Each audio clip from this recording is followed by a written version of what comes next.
Alors, je me présente, Marie-Andrée Lamontagne. J'aurai le plaisir d'animer, d'être votre accompagnatrice au cours de la prochaine heure et demie que nous allons passer ensemble. D'abord, merci à tous d'être là cet après-midi. Je crois que nous allons assister à un échange tout à fait stimulant, en tout cas certainement prometteur, au sujet du livre qui sera commenté et puis des gens qui sont ici réunis, des intellectuels et des écrivains qui sont ici réunis.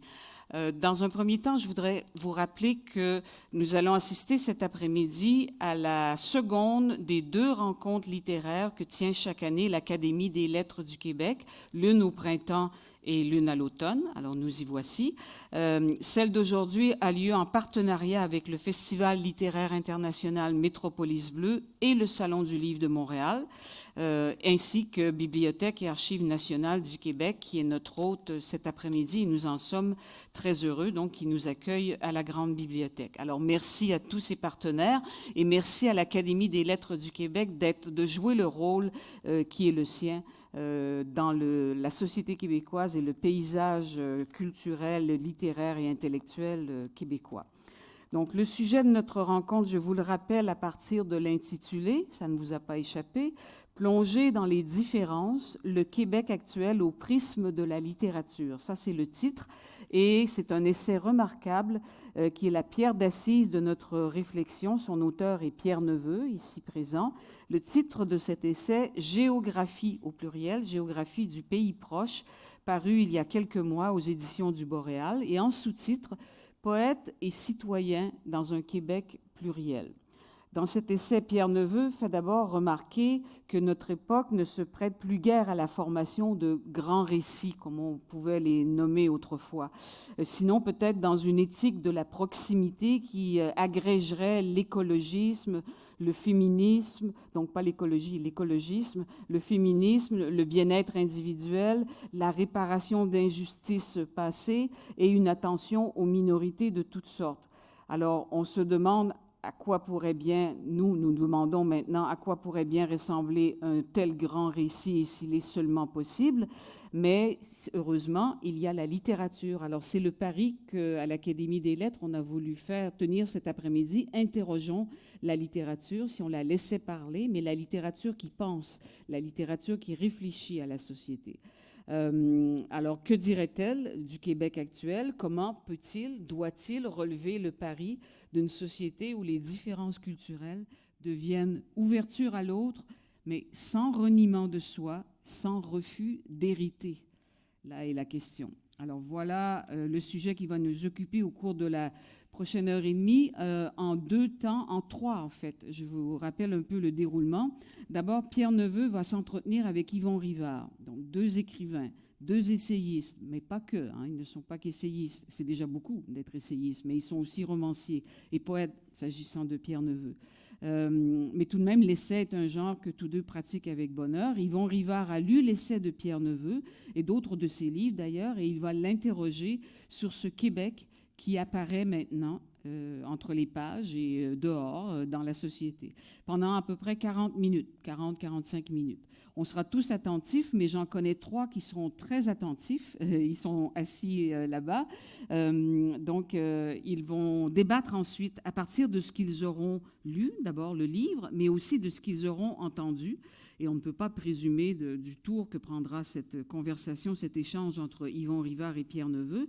Donc les noms, vous les avez lus sur l'affiche. Je les mentionne ici et je n'y reviendrai pas par la suite, sinon pour simplement leur donner la parole. Donc Mathieu Bellil là-bas, à droite, à ma droite, dont on connaît les essais éclairants sur la société québécoise. Serge Quentin, à ma gauche, à la gauche de la série, là, on peut dire, philosophe et essayiste, lui aussi, exégète de la pensée de Fernand Dumont. Et puis, au centre, Nadine El-Taïf, poète traductrice. Leur discussion va durer environ 30 minutes, après quoi Pierre Neveu exercera ce qu'on peut appeler, avec un sourire en coin, son doigt de réplique, en quelque sorte. Et puis, ce sera au public, c'est-à-dire à vous de réagir avec quelques questions, vos questions, commentaires. Il y a des micros dans la salle, donc vous irez au micro et vous pourrez poser vos questions. Alors voilà, trêve de blabla introductif, place à la partie entretien. Yvon Rivard, Pierre Neveu, c'est à vous. Merci. Merci d'être là. Il faut parler dans le micro, bien évidemment. C'est merveilleux ces rencontres, il n'y avait pas de micro. Ça marche? OK, bon. Oui, je suis très content d'être là pour parler avec vous et avec Pierre de cet essai majeur. C'est un essai très riche. À preuve, il faut 5 pour essayer d'en faire le tour. C'est un essai, je dirais, qui aborde et approfondit toutes les questions, les grandes et les moins grandes, qui va du social au transcendant, du Québec à l'espèce humaine. Et il le fait comme à travers le prisme de la littérature, comme le dit si justement le titre de cet événement. En fait, selon moi, cet essai aurait pu s'intituler « Défense et illustration de la littérature », car toute la pensée qui anime cet essai procède de l'expérience littéraire, procède de ce savoir propre à la littérature que François Ricard, qui a édité ce livre, aimait revendiquer. De ce savoir propre à la littérature que Blanchot a défini un savoir investi d'une immense ignorance. J'espère que François ne m'en voudra pas de ce rapprochement posthume de sa pensée avec celle de Blanchot. Je te propose donc, Pierre, si tu veux bien, de revoir avec toi les principales règles de cette grammaire de la création à laquelle ta pensée obéit, de revoir les principales leçons que tu as retenues de la littérature et ainsi de mettre la table pour nos panélistes qui, eux, pourront débattre de la question du Québec. Je dirais que je fais entorse au programme et qu'on va faire une réduction à l'essentiel, c'est-à-dire qu'on va mettre de côté un peu, tu pourras toujours y revenir si tu veux, le Québec pour parler de la littérature, parce que je pense que c'est fondamental dans cet essai. Ma première question est double, premier volet de ma question. Est-ce que j'ai raison de croire, de penser que tout ce que tu sais et, dans une certaine mesure, tout ce que tu fais te vient de ton expérience littéraire? Ta vision du monde, ta lecture du réel s'enracine, selon moi, profondément dans l'expérience littéraire.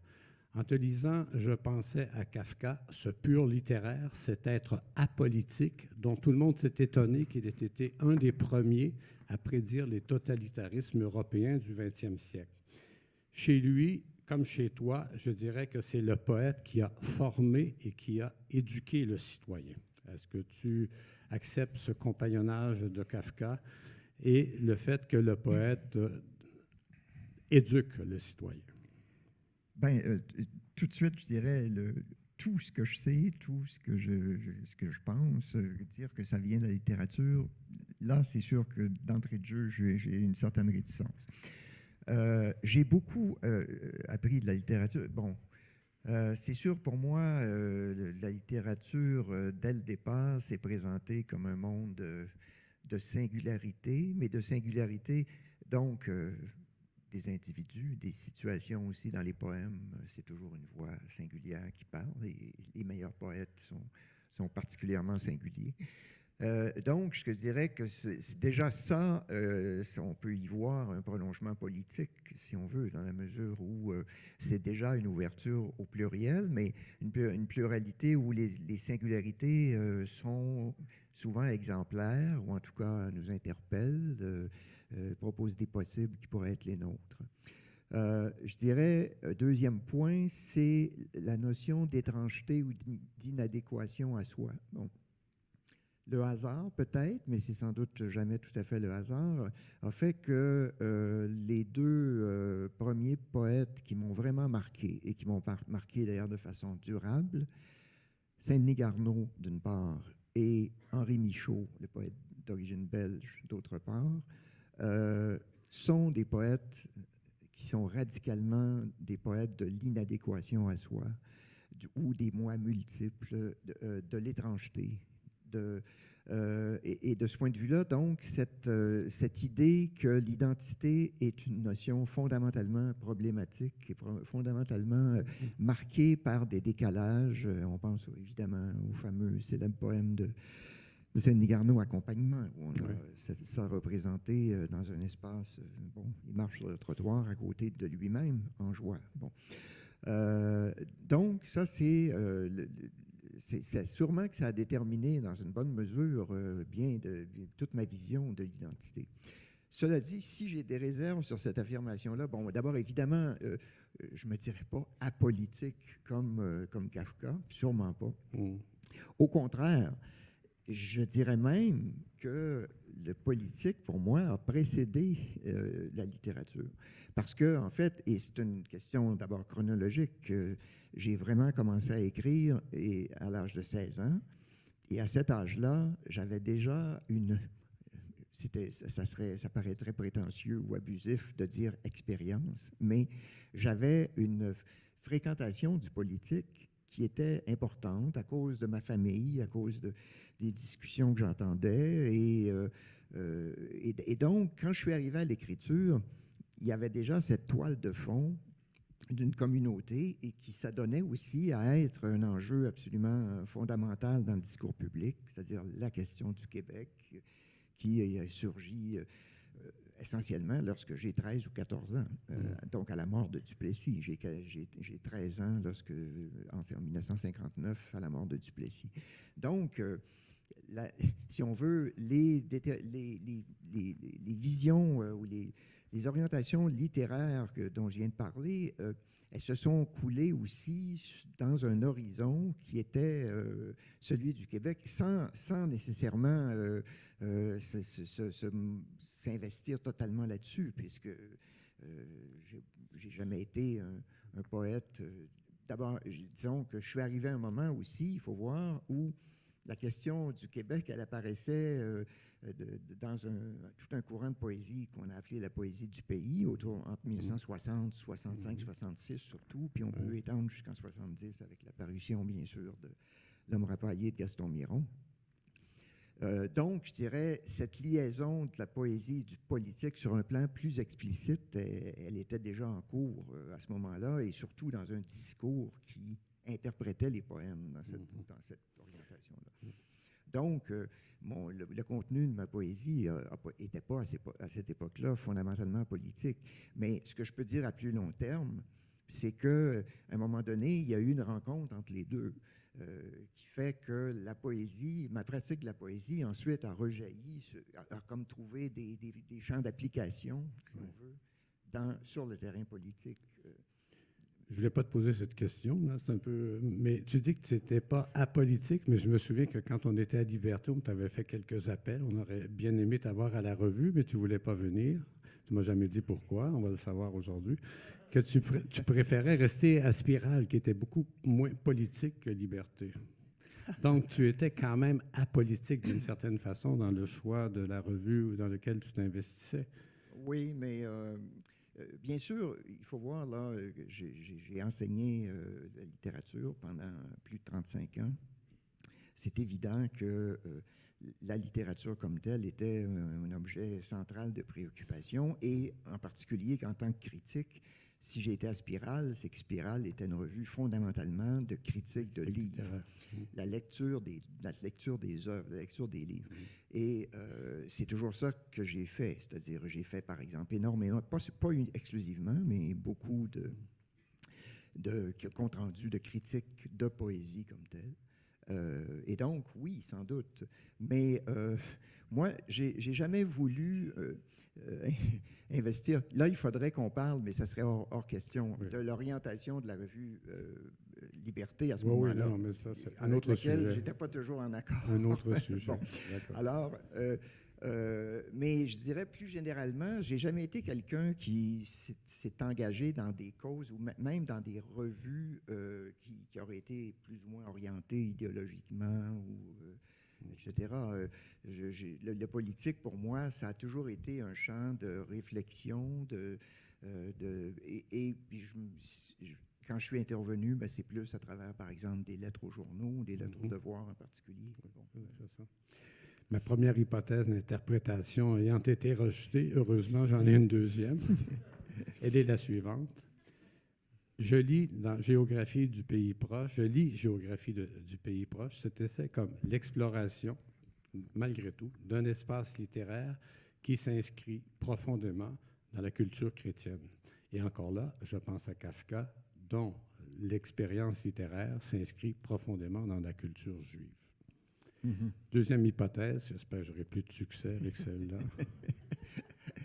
Sûrement. OK. Sûrement, mais encore là, je vais apporter une ou deux nuances. Culture chrétienne, oui, sûrement. Je dirais que la culture chrétienne, ou catholique, là, disons-le carrément, c'est de ça qu'il s'agit, m'a marqué de plusieurs manières, je dirais.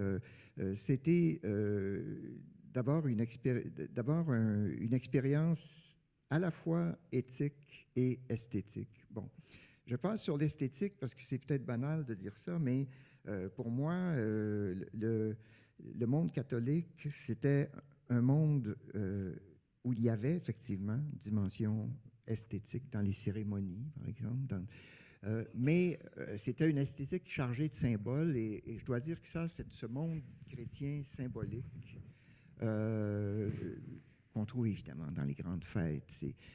C'est la souffrance qui mène ensuite à la résurrection, c'est le pardon, c'est le cierge pascal, l'encens, quand les rites funéraires, le baptême. Enfin, tout ça, pour moi, c'était un monde, donc, essentiellement, qui avait une beauté, qui avait une beauté au sens aussi d'un certain sens du cérémonial, mais en même temps aussi, c'était des gestes concrets ou des objets concrets chargés de symboles. Et donc, c'est sûr que là, on entre dans un domaine qui ouvre déjà à la littérature, en tout cas un imaginaire comme tel. Il y avait aussi, sur le plan éthique, à la fois l'idée de prochain, de proche et de prochain. Tu aimeras ton prochain comme toi-même, qu'on a répété beaucoup, mais qui a un sens et qu'on retrouve, c'est pas par hasard qu'il y a le mot proche dans mon livre aujourd'hui. Le mot est vraiment très voisin. J'ai perdu un petit peu le fil. Mais ça, c'est plus chrétien que catholique. Ce que je voulais dire, oui. Oui. Voilà, c'était aussi ce que c'était un monde cyclique sur le plan, bien sûr, des fêtes, la récurrence des mêmes événements à des périodes fixes de l'année et tout, mais cyclique aussi au sens le couple entre faute et pardon, si on veut. Hein. J'ai toujours eu un sens du devoir très élevé. J'en parle dans mon livre, qui me vient beaucoup de ma famille. Et pour moi, le sentiment de l'insuffisance, qu'on trouve beaucoup aussi dans les textes mystiques, l'insuffisance, le sentiment d'être rien, mais qui est aussi présent chez Kafka. Quand on lit son journal, on voit que... Et ça aussi, c'est une dimension de la littérature qui me paraît importante, c'est-à-dire, et qui touche en même temps aussi cette espèce de peut-être humilité fondamentale qu'on a ou qu'on devrait avoir, à mon avis, devant son propre être, le sentiment que c'est vrai que tout ce que nous avons, c'est notre moi, finalement. Je veux dire, sans lui, nous ne sommes rien, là, par définition. Et en même temps, nous pouvons avoir, si on est assez lucide, le sentiment tellement qu'on est peu et qu'on n'est rien. Et on a ça dans le discours mystique d'une façon spectaculaire, je dirais, parce qu'on passe entre...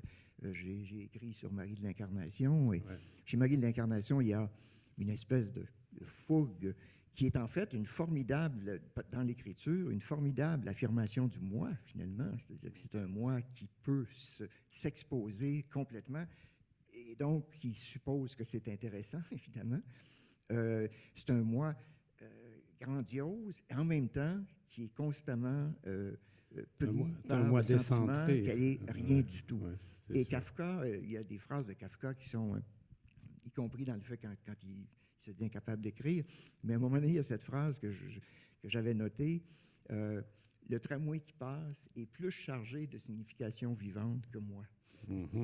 Alors, ce sentiment donc d'insuffisance ontologique là, à un niveau extrême.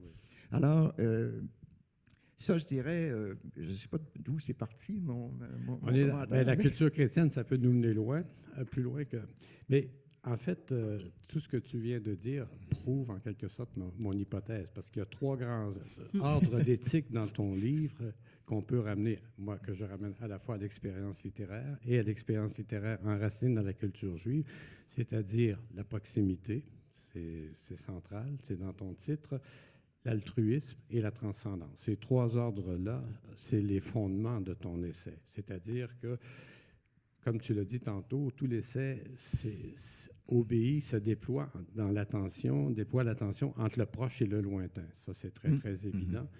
Et comme le disait Miron, l'éternité a besoin de racines et l'idée du champ dans l'épi de blé. Ça, c'est vraiment central dans ton livre, c'est-à-dire toute forme, j'allais dire, artistique, y compris littéraire, se déploie dans cette tension-là.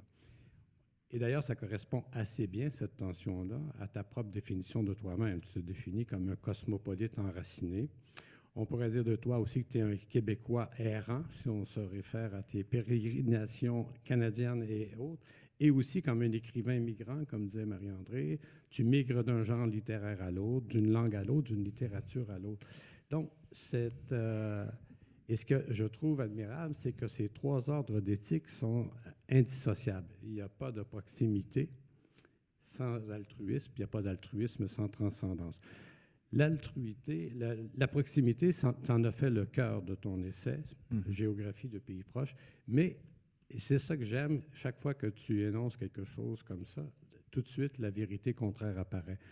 Donc, tu as un parti pris du proche, du singulier, de l'enracinement dans une expérience sensible du monde, mais tu dis, et ça, je trouve que ça définit bien la littérature, je dirais, à la fois la poésie, le roman et l'essai, tu dis, ma conception du monde et la vision littéraire de la réalité tend à privilégier le détail plutôt que la globalité. Là, il y a un parti pris, en fait, du plus petit. Il y a une sorte de pari littéraire que le plus petit, si on l'investit totalement, va contenir le plus grand. C'est pour ça que je mettrai un peu un bémol. On n'est rien, mais on reviendra tout à l'heure. Ce rien débouche sur quelque chose de très, très grand. Donc, encore là, on ne peut pas nier que dans cette éthique de la proximité, ça renvoie véritablement à l'exigence chrétienne de l'incarnation. Ça, c'est certain pour moi. Même si tu ne fais pas le lien de façon explicite, c'est assez juste que ça. Et tu dis cette chose merveilleuse que plus l'expérience de la proximité est grande, plus cette proximité, je te cite, contient une part d'irréalité. J'aimerais ça que tu définisses un peu ce paradoxe. Plus tu es concret, plus tu investis la dimension sensible de l'univers, plus tu débouches dans une sorte d'irréalité. Qu'est-ce que tu entends par là? Oui. Mais là, le non représentable ou quoi? Il y a beaucoup d'autres thèmes qui ont surgi avant dans ta question. Je voudrais d'abord revenir à la notion de cosmopolite enraciné. Je note au passage que je reprends cette expression du sociologue Joseph Yvon Thériault dans un livre relativement récent. Mais ce n'est pas une notion à laquelle il s'attache beaucoup parce qu'il la trouve tellement paradoxale que finalement, il la met un peu de côté, en disant que oui, peut-être c'est possible, mais enfin, bon, tout ça. Moi, au contraire, je pense que c'est très possible. Et je vais revenir à la question de la proximité après, mais pour moi, tout mon rapport au Québec par ce regard littéraire que tu privilégies, bien sûr, et qui effectivement imprègne tout mon livre, c'est sûr que ça implique à la fois cette relation de proximité. Quand je parle de proximité, je parle du voisinage, des êtres et des choses aussi, des lieux aussi. Quand je parle du territoire, je ne le prends pas dans un sens abstrait ou les grands paysages qu'on va visiter en touriste. Je le prends comme une espèce d'espace habitable, aménagé à partir de ma propre maison. Et ça s'ouvre sur un dehors qui, évidemment, est très vaste. Mais la relation, l'idée de cosmopolite enraciné, c'est aussi une façon de prendre acte d'un devenir canadien-français qui nous a beaucoup marqué et qui, de toute façon, on le sait, on sait à quel point les travaux de Serge Bouchard nous ont inspirés, mais je citerai aussi des gens comme Jean Morissette et d'autres qui, chacun à leur manière, ont rendu compte de cette ces migrations nombreuses. Moi, par exemple, bon, à l'intérieur du territoire, c'est-à-dire de région en région, par exemple, de Montréal ou de Québec vers le Saguenay, ou la Gaspésie, la Côte-Nord, l'Abitibi, etc., la Nouvelle-Angleterre, bien sûr, mais aussi des migrations plus lointaines vers l'Ouest canadien et ailleurs. Mais pour moi, cette conscience migratrice, je la reprends aussi à l'intérieur du territoire québécois. Je pense que on est tous des migrants, et d'ailleurs, j'ai toujours regretté que j'ai écrit un texte, puis c'est un texte qui a souvent été cité, je le vois par de multiples exemples, sur l'écriture migrante, et on a fini souvent par confondre ça avec l'écriture immigrante. C'est vrai, ça datait dans les années 80, il y avait effectivement l'arrivée de Danny Laferrière, Régine Robin, plusieurs autres, Ying Chen, et plus d'autres encore, qui ont déplacé un peu les paramètres de ce qu'on appelait jusque-là la littérature québécoise. Mais pour moi, ce que ça voulait dire aussi tout autant, c'est que comme écrivain et dans notre identité québécoise, nous sommes tous des migrants.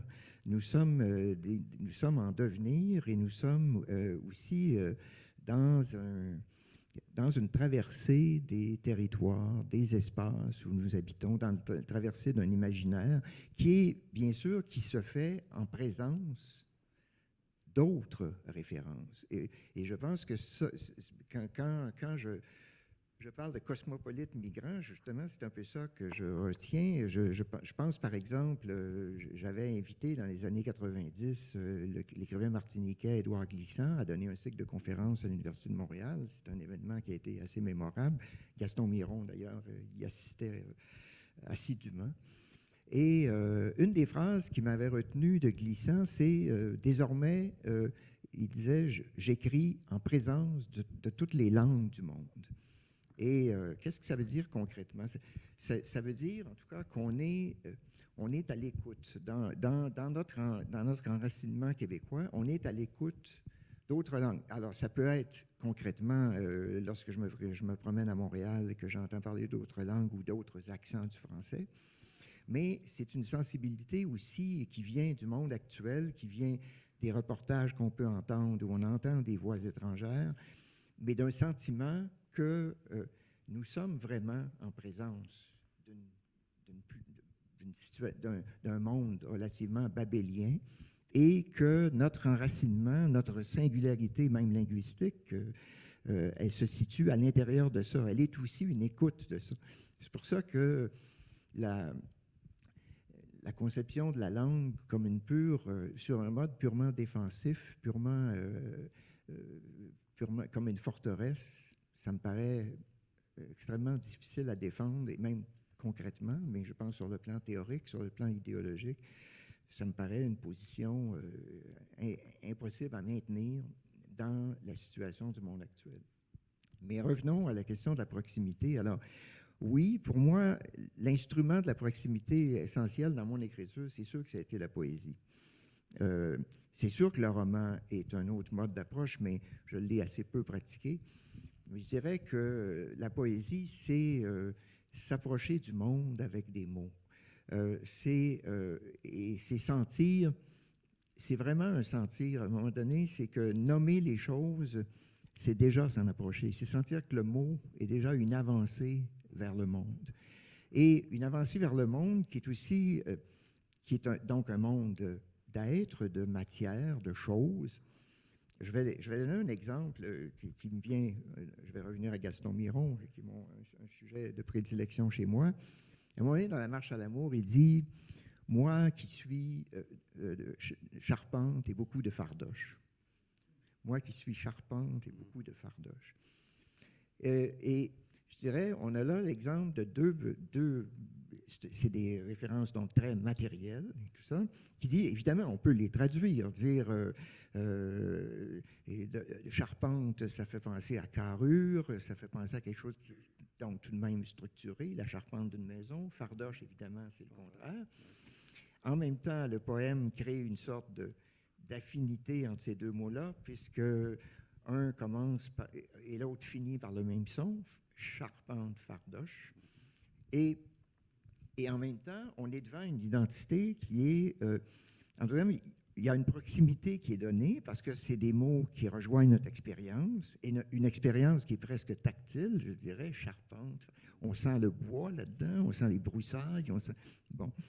Donc, c'est quelque chose qui nous rejoint de façon sensorielle, mais qui en même temps aussi nous projette dans une identité paradoxale, qui est à la fois structurée et brouillonne, qui est à la fois charpentée et dissolue ou incohérente.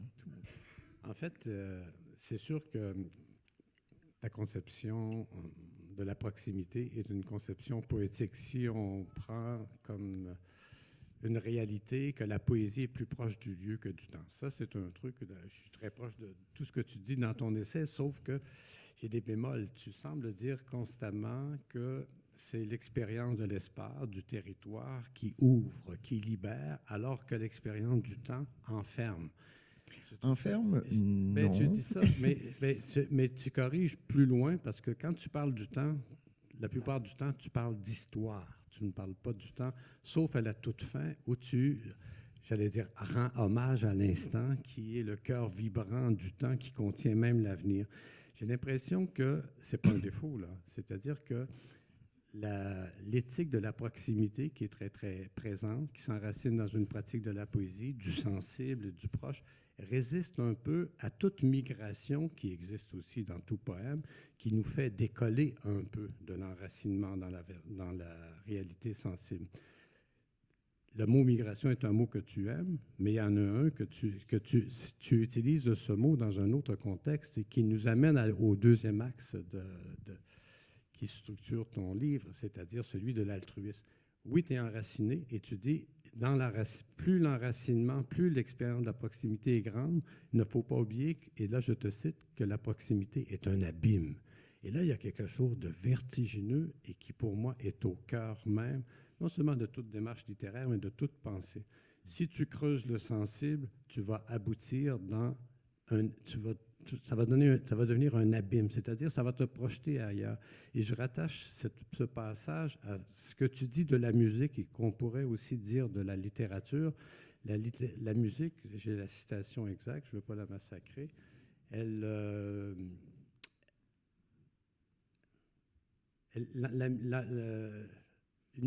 voilà la citation. Cette migration intérieure dans laquelle nous lance la musique et qui te conduit, dis-tu, hors de moi-même, en moi-même. Là, je trouve qu'on vient de dépasser la simple expérience, j'allais dire, empirique du sensible, qui est très importante. Simone Weil dit, dès qu'il y a une perte du sensible, le mal apparaît. Je suis tout à fait d'accord avec toi. C'est pour ça que la thèse générale de ton essai est irréfutable, à mon avis. Mais si on veut être fidèle à l'expérience du sensible, on débouche dans le non-sensible. On débouche dans cette migration intérieure qui t'amène. Écoute, j'ai mis 2 citations côte à côte pour te faire un peu grimper dans les rideaux, c'est le cas de le dire. Tu dis, parce que tu parles de la transcendance, il y a un chapitre là-dessus extraordinaire. Il n'y a pas de rencontre avec l'autre, il n'y a pas de rencontre avec l'extérieur, même avec la terre ou quoi que ce soit, sans transcendance. Pourquoi? Parce qu'il n'y a pas de rencontre avec l'autre. Et là, je te cite, s'il n'y a pas la rencontre du tout autre. Écoute, si on trouve dans un essai quelqu'un qui revendique la rencontre avec le tout autre comme étant la condition de la rencontre possible avec l'autre et qui affirme aussi qu'il faut obéir à cette migration intérieure dans laquelle on se retrouve, et je cite, « hors de moi-même, en moi-même », c'est presque un itinéraire mystique. Et là, on n'est plus dans l'espace, là. On est dans le temps. On est dans l'école même du mouvement. D'abord, ma réflexion sur l'opposition que je fais, c'est vrai, il y en a une quand même. Je choisis l'espace plutôt que le temps. Mais elle se situe dans un contexte québécois, justement, où on a beaucoup défini, et pour moi, ce n'est pas une question de nier la chose, et ça serait absurde. Je ne nie pas l'histoire, je ne nie pas le temps, je ne nie pas la mémoire, qui est un élément absolument fondamental de l'identité. Sauf que, de mon point de vue, ce poids du temps et de la mémoire, notamment, a souvent figé le Québec dans un certain récit canonique qui, à mon avis, il faut le faire bouger. Et ce qui peut le plus le faire bouger, c'est l'espace, c'est-à-dire c'est ce que j'appelle aussi le territoire. C'est la présence. Et dans ce sens-là, je prends bien soin à la fin de dire que ce n'est pas un présentisme au sens où ça serait l'apologie pure et entière et définitive du présent comme présent d'une manière presque statique. Non. Mais non, parce que c'est un présent qui est lui-même chargé de réminiscences de passé et qui aussi en même temps est annonciateur et forcément est lourd de promesses et tout ça. Mais je pense que l'espace, c'est le lieu où le pays se concrétise dans des lieux, dans des rencontres, dans des pratiques, dans des actions, que ce soit des actions communautaires ou autrement. Bon, évidemment, je cite le féminisme et l'écologisme sur ce plan-là parce qu'il y a de nombreux engagements qui se font dans ces domaines-là. Et je pense que dans tous les cas, ce qui est en cause, c'est le mieux-être des citoyens dans... ça dit que ça procède d'une sensibilité à ce qui est le plus proche. Bon. Mais cela dit, ma perspective littéraire, je ne le lis pas, elle voit bien que dans cette proximité-là, qui se réalise dans des dialogues, dans des actions, dans des engagements, en même temps, elle nous ramène au mystère profond, à la transcendance complète de l'autre aussi. Il faut voir que derrière mes réflexions là-dessus, il y a quand même au moins 2 philosophes là, que j'ai beaucoup lus, sans prétendre toujours tous les comprendre de A à Z. Par exemple, quand on lit Heidegger, c'est sûr qu'on se bute à des zones de mystère et à des formulations qui sont étranges. Mais pour moi, l'idée de spatialité de l'être au monde, elle est absolument fondamentale. Et ça, c'est une idée qui me touche beaucoup chez Heidegger.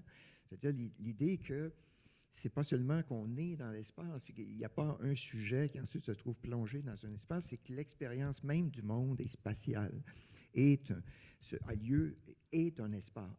espace de relations, de rencontres, et cette idée-là d'une primauté de l'être spatial que l'enfant, d'ailleurs, découvre très vite, avant, ensuite, bien sûr, de découvrir le temps. Je dirais que le temps, chez un enfant, ça prend beaucoup plus de temps à se développer que le rapport au début, il n'y a que des rapports spatiaux, je dirais, et tout ce qui se greffe à ça, les rapports affectifs et tout.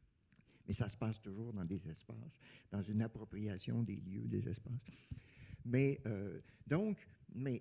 cela étant dit, alors deuxième philosophe, oui, qui pour moi est très important, et là on retourne un peu d'ailleurs à quelque chose que je n'ai pas dit au début et qui me permettait aussi de nuancer peut-être, mais sans nier du tout ton idée que la culture chrétienne a vraiment déterminé une grande partie de mon parcours. J'ajouterais quand même, d'une manière moins importante, mais tout de même fondamentale sur le plan intellectuel, la culture judaïque. J'ai beaucoup, le hasard a fait...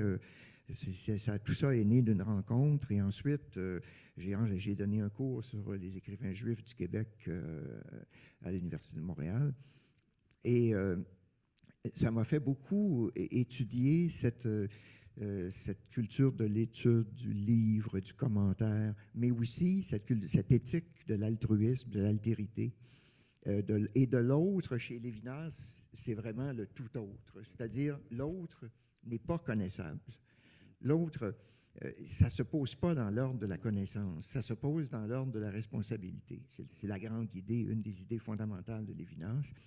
C'est une idée très belle, je trouve. C'est-à-dire, c'est vraiment devant l'autre, je ne suis pas d'abord devant quelqu'un à connaître, je suis devant quelqu'un... Je te renvoie à ta propre étrangeté. Oui, ouais. Et en même temps, dont je suis responsable, que je n'ai pas le droit d'agresser ou évidemment, il y a plus forte raison de tuer.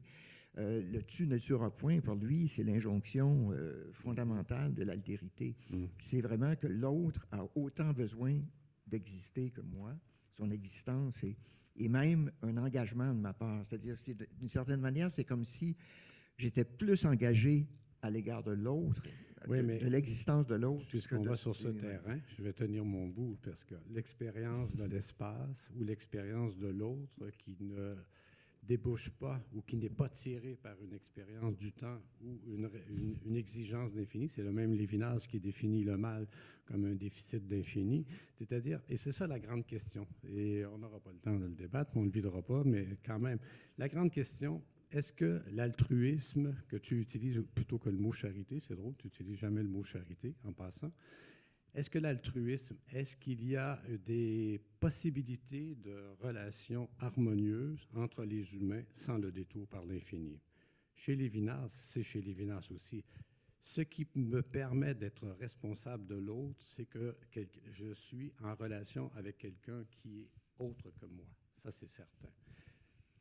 Puisqu'on parle du Québec, puis qu'on va y aller très bientôt encore plus directement, en 1963, dans la ligne du risque, Vadeboncoeur écrit que le nationalisme québécois, qu'il manque au nationalisme québécois de l'infini. Imaginons aujourd'hui. Alors, je me dis, de la même façon chez Kafka, parce qu'on peut faire une distinction entre la culture juive et la culture chrétienne, mais sur le fond, dans les deux cultures, il y a cette exigence de verticalité dont parle Kafka. Sans cette verticalité, sans cette transcendance, il n'y a pas de relation possible entre les humains. Il y a une petite fable, comme toujours chez Kafka, qui est merveilleuse. Il dit, il y a deux êtres en nous qui se bagarrent constamment. Il y en a un qui nous tire derrière, il y en a un qui nous tire devant. Un happé par le passé, l'autre par l'avenir. Ils ne seront jamais d'accord entre eux, jusqu'à ce que naisse une troisième personne qui est aussi nous et qui arbitre le conflit entre les deux.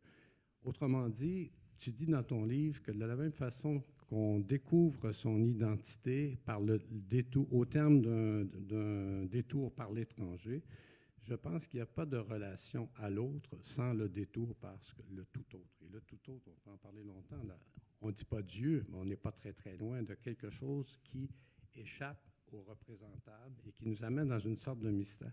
Autrement dit, je sens dans ton livre que tu marches sur quelque chose de très solide, qui est l'expérience du sensible, l'expérience du proche, du concret, sur lequel tu es prêt à miser qu'il y aura une société harmonieuse et qu'on va mettre fin à la violence. Mais en même temps, toi-même, à plusieurs endroits, tu dis que ce solide est troué. Et que s'il n'est pas troué, c'est ça le danger. L'abîme dont tu parles, qui est au fond de la proximité, si on évite l'abîme et si on évite la verticalité, on est prisonnier de l'horizontalité. Il n'y a pas, à mon avis, et c'est ça, je trouve, qui est fascinant, je l'ai lu 2 fois, ton livre, on voit que tu es toujours sur le bord de reconnaître qu'on ne s'en sortira pas sans ce détour par l'infini, comme dit Brock. En fait, en te lisant, je pensais au fameux mot de Vadeboncoeur qui, dans une lettre à son ami Paul-Émile Leroy, qui lui est un vrai croyant, Paul-Émile, Vadeboncoeur dit « Moi, je pense que j'ai la foi sans être croyant. » J'ai l'impression, est écrit un texte, est-ce que la foi, est-ce que la joie est possible dans un monde sans Dieu, qui est un texte fondateur, à mon avis. On n'a jamais rien lu de tel, écrit une telle chose sur la relation ambiguë du Québécois avec tout le religieux. Alors, tu sembles affirmer, et tu l'affirmes, tu dis, il n'y a pas de joie, il n'y a pas de foi, il n'y a pas d'altruisme sans transcendance. Mais après, tu reviens sur ton plancher, j'allais dire, poétique, de l'immédiat, du concret, du territoire. Mais moi, j'ai tout le temps, quand je te lisais, je disais, voilà, il décrit pourquoi le Québec est dans un cul-de-sac. Mais je laisse aux panélistes. Je trouve, au fond, qu'il y a quelque chose, et quand tu parles du silence, tu vas encore plus loin. Il y a une chose absolument extraordinaire qui tient en 2 lignes. Personne ne va relever ça. C'est à propos de la musique. Tu dis, il faut savoir se taire. Parce que si on ne sait pas se taire, si on ne reconnaît pas ses limites, on fait partie de la violence qui est propre à tout pouvoir. Parce que même dans les bonnes intentions, même dans la parole, même dans tout ceci, si on ne reconnaît pas que tout ceci procède du silence et qu'on ne reconnaît pas cela, on est dans la violence. Oui. C'est toi qui l'as dit. Mais si on veut le problème, c'est de vouloir nommer la transcendance alors que, je suis un peu mal à l'aise avec un mot comme infini, par exemple. Infini. Oui, je Ou- sais, tu ne l'utilises pas. Ou Moi, je l'aime beaucoup. même abîme, je ne sais pas. C'est-à-dire, pour moi peut-être qu'il m'a échappé. Mais ce que je veux dire, c'est que la transcendance, elle est dans le mouvement même, je dirais, de la foi et de l'amour en ce qui existe. Pour moi, et ça, il n'y a pas de, il n'y a pas de preuve à ça, là, et je dois dire, c'est aussi, dire ça, c'est aussi constater que dans le monde actuel, il faut comme donner des preuves qu'il y a des raisons d'avoir la foi ou qu'il y a des raisons d'aimer une certaine réalité. On est en face d'un monde donc où il faut justifier la confiance, justifier la foi et même justifier qu'on ne désespère pas. Alors, moi, je dirais que c'est un pari, je dirais presque pascalien, mais dans un tout autre contexte, de dire que, et de sentir aussi que le réel que je pense, et le réel, le Québec actuel que je pense, qui est une réalité extrêmement complexe et plurielle, comme je le dis, et c'est un acte injustifiable de dire que j'ai confiance en ce qui est là et en ce que ça va devenir. C'est-à-dire, je fais un acte c'est un acte d'amour aussi qui est pas dupe d'un très grand nombre de limites.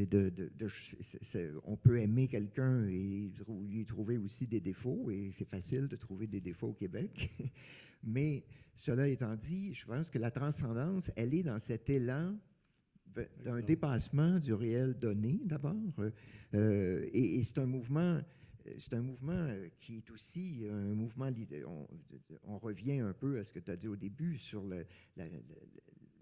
l'imprégnation littéraire et moi je dirais même poétique de toute ma réflexion. C'est que dans la poésie, le réel donné est toujours transcendé par un mouvement, par le fait que le sens est toujours à venir. Le sens est toujours à venir. Il est donné et à créer constamment. Oui, exactement. C'est pas de la démarche poétique. Et donc, ce mouvement de dépassement de l'immédiat, je pense qu'évidemment, il s'impose beaucoup. Bon, quand on vit dans une culture de centres commerciaux et de gens qui s'achètent des montres à 10 000 ce genre de choses-là qui me scandalisent, il y a le besoin d'affirmer que le réel mérite mieux, je dirais. Et je pense que c'est un peu ça, mon rapport. Donc, mais il mérite d'être aimé là où il... Le réel est plus grand que la réalité. On peut s'entendre. Le réel est plus grand que la réalité. Oui, le réel, bien sûr, oui. D'accord. Bon, je pense que... Oui, alors je pense... Mais tout ça est très, très intéressant et je suis sûre que nos trois panélistes trépignent et veulent intervenir. Alors, qui va parler en premier? Mathieu Bellil, peut-être. Je m'attendais Désigné à parler en volontaire. dernier. Ouais. Je faisais la tête. Alors, comment... Et c'est un débat, hein? C'est un débat oui. entre vous trois. Donc, comment réagir, comment donner suite à une discussion aussi riche? Sinon, bien sûr, vous m'entendez bien, ça va? Qu'en remerciant d'abord Pierre Neveu de ce livre remarquable, une des choses qui me frappe beaucoup, c'est le fait que ce livre-là est à la fois animé par un désir, je pense, de dresser une sorte de bilan d'un parcours. C'est une sorte d'autobiographie intellectuelle en même temps. Et en même temps, ce qui me frappe aussi, et j'en réfère entre autres à la 4e de couverture, signée de Pierre Neveu. Je voulais m'assurer que ce n'était pas l'éditeur qui avait écrit ces lignes-là. Mais ce qui m'a frappé, c'est que les 2 paragraphes commencent par une formule négative. Mon amour du Québec n'est pas nationaliste si on entend par là que, etc., etc. Mon discours n'est pas celui d'un historien, puis là, évidemment, c'est plutôt la défense d'une vision littéraire. Je pense qu'il y a une partie de ce livre où il y a une partie de l'intention de ce livre qui consiste à essayer de corriger un déséquilibre perçu dans le discours nationaliste et dans le discours sur le Québec. C'est-à-dire qu'au fond, moi, une des choses qui m'a frappé, qui m'a beaucoup éclairé, C'est comme si Pierre Neveu disait on a peut-être collectivement surinvesti la dimension généalogique, c'est-à-dire le rapport à une histoire et à un héritage. Je ne pense pas qu'il s'agisse pour Pierre de nier cet héritage. D'ailleurs, c'est assez saisissant de voir que lui-même commence par raconter son héritage, c'est-à-dire par revenir aux années 50, même un peu avant, les années 50, les années de ses parents, donc ce Québec qu'il a connu. Québec, d'ailleurs, qui nous décrit dans des termes qui ne sont pas ceux d'un certain misérabilisme qui parfois a aussi teinté le discours qu'on tient, par exemple, sur la Grande Noirceur. Un Québec, il y a un certain nombre de lieux communs, parfois, qu'on invoque quand on parle du passé québécois. Et là, alors pour moi, j'ai senti qu'il y avait un désir de corriger un déséquilibre et de dire l'identité collective comme l'identité individuelle n'est pas seulement le produit d'une mémoire et d'une histoire, elle est un devenir et elle est une situation dans un espace. Et donc, je sentais ce désir de corriger quelque chose dans ce livre. Corriger, quand je dis corriger, donc répondre à un discours dominant qui est peut-être, dans un sens, qui était un peu l'intention de Vadeboncoeur aussi dans les années 60, quand il disait du nationalisme qu'il manquait d'infini. Pierre Neveu n'emploie pas les mêmes termes, mais c'est une volonté de faire entrer une autre dimension dans le discours. D'ailleurs, ce qui me frappe en outre, d'où le choix du mot géographie dans le titre et non pas généalogie, qui, je pense, si je ne m'abuse, a été le mot dans des titres d'autres livres qui ont paru sur l'histoire du Québec, sur l'identité québécoise, la question de la généalogie. Par ailleurs, petite note là-dessus, néanmoins, je suis frappé par le fait qu'il y aurait actuellement, dans la littérature québécoise, une immense pulsion généalogique, c'est-à-dire chez les écrivains, un désir et généalogie qui ne remontent pas nécessairement à très loin, mais on parle dans la littérature actuelle beaucoup de ses parents, de ses grands-parents, du Québec d'il n'y a pas longtemps ou d'il y a un peu longtemps. C'est-à-dire, alors ça, c'est une chose sur laquelle on pourrait revenir. Peut-être que la littérature nous dit la mémoire, on en a encore besoin et peut-être plus que jamais. D'autre part, moi, ce qui m'a frappé, et j'ai beaucoup aimé ce titre, Géographie du pays proche, parce qu'au fond, c'est comme encore une manière de peut-être nous ramener collectivement à l'ordre. Paradoxalement, le projet de pays n'a jamais été aussi loin. Hein? Et d'une certaine manière, Pierre Neveu nous dit, en investissant et surinvestissant collectivement le projet d'un pays, peut-être avons-nous négligé ce qui se trouvait là, immédiatement à côté de nous, ce qui était le pays réel, celui qu'au fond, on ne voulait pas voir par amour, par espérance d'un pays à venir, d'autres choses. Mon rapport à cette réflexion-là, il est partagé parce que je continue de penser que le rêve est le moteur réel de toute vie politique et qu'en un sens, on ne peut pas ne pas collectivement espérer mieux. J'aimais bien la formule le réel est plus grand que la réalité. Il me semble que parce que le réel, au fond, contient toutes les possibilités contenues dans la réalité qui est la nôtre. Donc, je dirais, là, je vois que, est-ce que j'ai encore une minute? Non, mais là, on va entendre les deux autres aussi, Oui. parce que c'est une discussion. C'est une discussion, c'est vrai, hein? Moi, je suis parti, hein? Excusez-moi. Le but, c'est d'avoir une discussion. OK. Oui, c'est ça. Alors, je m'arrêterai là. Oui, très bien.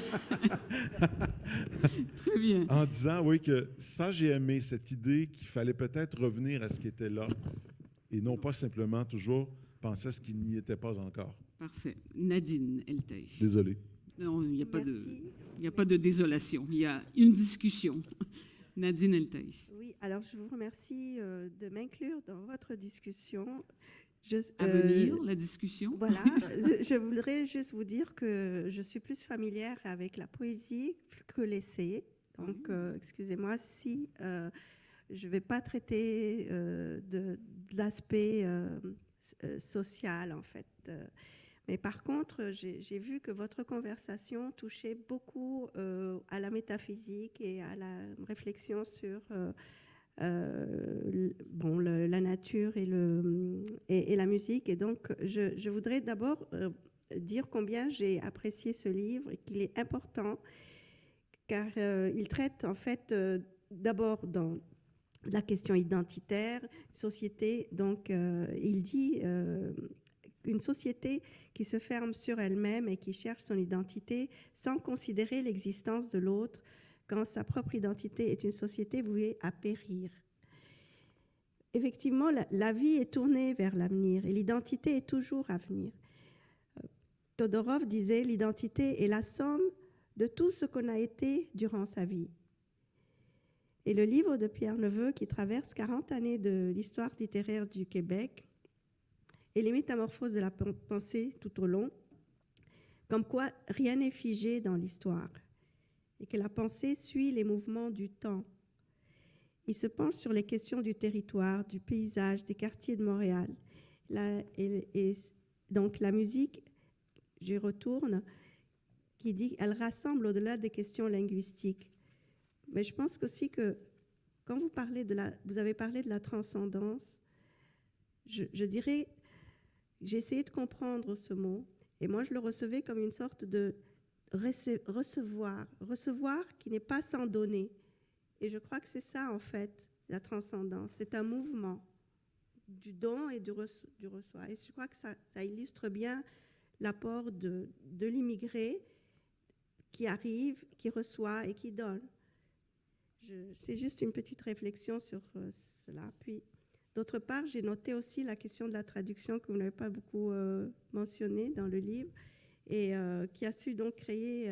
donc, j'étais vraiment très, très intéressée par ce que Pierre a dit des mouvements de traduction à Sutton et tout ça, toutes ces personnes qui se sont traduites mutuellement du français et de l'anglais, et ces rapports-là qui ont créé des ponts et qui ont en fait fait bouger des choses. On n'est pas dans le Québec qui était il y a 20 ans, il y a 40 ans. Donc, les choses ont bougé, je pense. Et c'est grâce à tout cela qu'il faut se rappeler. Il y a eu des personnes qui ont parlé d'écriture migrante. Il y en a qui ont apporté ça. Moi, je connais bien la poésie québécoise et surtout la poésie des femmes. Il y a ces femmes qui ont apporté et qui ont été... Il y a Anne-Marie Alonso, il y a d'abord Monique Bosco qui était aussi immigrante, et moi qui était mon professeur et qui était aussi mon mentor en fait. Et je me suis reconnue en sa trajectoire d'immigré. Enfin, donc je veux retourner à donc la question il dit traduction comme appropriation, hein, des mots explosifs ces jours-ci. Mais c'est intéressant. Effectivement, mais, et aussi le rapport du racisme, enfin, c'est un texte tellement riche qu'on peut l'aborder de mille et une façons. Si on efface notre identité, c'est là que commence la blessure. Je voudrais juste citer Ethel Adnan, qui est une poète femme qui a disparu il y a 1 an. Et notre magazine Mitra, qui est un magazine multiculturel, donne un hommage à elle, va être lancé cette semaine. Elle dit « Nous avons été, au Liban, éduqués à partir, à ne pas parler l'arabe, à parler la langue des privilégiés, qui est le français. » Et donc, ça, c'est quelque chose qui est une blessure, en fait. C'est une blessure que vivent les colonisés, les pays colonisés. Et donc, je voulais juste la citer pour dire qu'elle le dit depuis très longtemps, et c'est maintenant seulement qu'on commence à l'entendre. Et si vous la citez maintenant, est-ce que c'est parce que cette blessure résonne ou peut résonner avec la blessure traditionnellement québécoise? Des Québécois, par rapport au ne parlez pas le français, parlez l'anglais. etc. Ça, c'est c'était la langue bourgeoise, en fait. C'était parler la langue bourgeoise. C'était la même chose dans nos pays. Parler la langue française, c'est la langue bourgeoise. Ne parlez pas l'arabe, la langue des barbares. Vous voyez, c'est un peu ça. Pour moi, le territoire aussi évoque deux choses. Il y a le territoire qui évoque l'identité, mais le lieu qui appelle l'inspiration. Et donc, c'est ça aussi je voulais discuter avec vous. Question de territoire politique et lieu poétique. En fait, ça, c'était une question que je voulais voir avec vous. Dernière chose aussi, c'est le fardeau de l'histoire. À un moment dans le livre, tu dis « L'épisode du cours d'histoire éparpillé aux 4 vents. Se libérer du fardeau de l'histoire, tu écris. Se libérer, ce n'est pas oublier, c'est s'affranchir de la douleur, de ce qui fait mal et des blessures. » C'est comme ça que je l'ai reçu, en fait. C'est aussi la réflexion sur la page blanche et tout ça. Dans ton chapitre proximité, mais je crois que je prends trop de temps. C'est parce qu'il faut qu'il y ait une discussion. C'est ça. On reparlera. On en reparlera. Très bien. Il y a déjà des pistes. Serge Quentin. Dans le micro, oui, c'est mieux. En principe, il est ouvert. Il n'y a rien à faire. Bon, c'est bon. Vous m'entendez? Oui, oui, très bien. Euh, Bon. Ça, c'est le grondement de l'histoire. Oui, Serge Quentin. oui, j'ai écrit. Moi, Il faut parler dans le micro. J'ai écrit un texte assez long. Est-ce que vous l'entendez bien? Non. Alors, messieurs les techniciens en régie vont régler le problème dans un instant. Est-ce que Serge Quentin doit faire quelque chose? Appuyer sur un bouton? Non. Alors, il ne faut rien faire, juste parler. Mais si je parle. Allez-y. Allez-y. Bon. Alors, moi, j'ai écrit. Il faut s'approcher, par exemple. Un texte assez long et qui pourrait être plus long aussi parce que, en passant, Pierre et moi entretenons depuis une année à peu près une correspondance, un échange épistolaire sur le Québec en particulier, sur la question du Québec, ce qu'on appelait naguère la question du Québec. C'est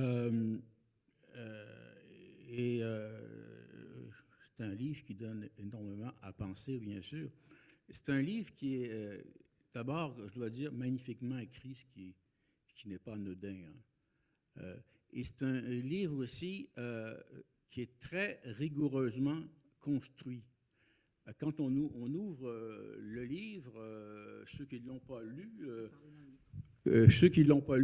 encore, vous aurez un jour peut-être, j'espère du moins, le livre entre les mains, et vous allez consulter probablement, comme je le fais à la table des matières, et au premier coup d'œil, on se dit, c'est un recueil de textes un peu disparates, mais non. Cette impression disparaît rapidement au fil de la lecture. C'est un livre qui est profondément cohérent et qui possède une unité certaine. Ce qui fait la cohérence et l'unité de ce livre, on pourrait penser que c'est la dimension autobiographique, mais d'entrée de jeu, Pierre Neveu nous dit non, mon intention n'est pas autobiographique. Si Pierre Neveu parle de lui-même dans ce livre, il parle souvent de lui-même, il parle de sa vie, à partir de l'enfance jusqu'à aujourd'hui. S'il parle de lui-même, c'est pour mieux nous parler du Québec. Et c'est là où moi, ça m'intéresse, évidemment. Et c'est là où je ne suis pas d'accord avec lui sur la définition du Québec, puisque Pierre Neveu s'oppose au grand récit de la Révolution tranquille. Il s'y oppose fermement, d'ailleurs. Je dois dire tout de suite que Pierre Neveu est un penseur éminemment, je dirais, démocratique. C'est-à-dire qu'il affirme, il défend fermement ses convictions tout en admettant qu'elles peuvent être contestées. Et non seulement qu'elles peuvent être conceptées, mais qu'elles sont relatives.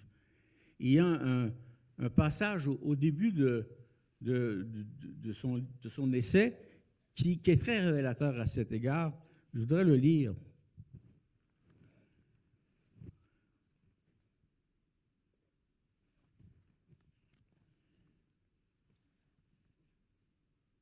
Je peux le trouver.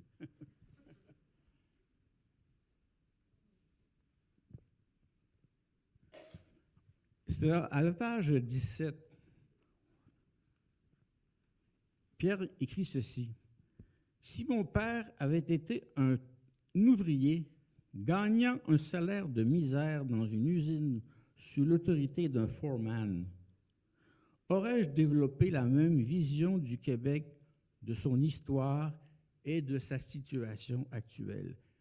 Nier la part de ma propre expérience serait naïf et présomptueux.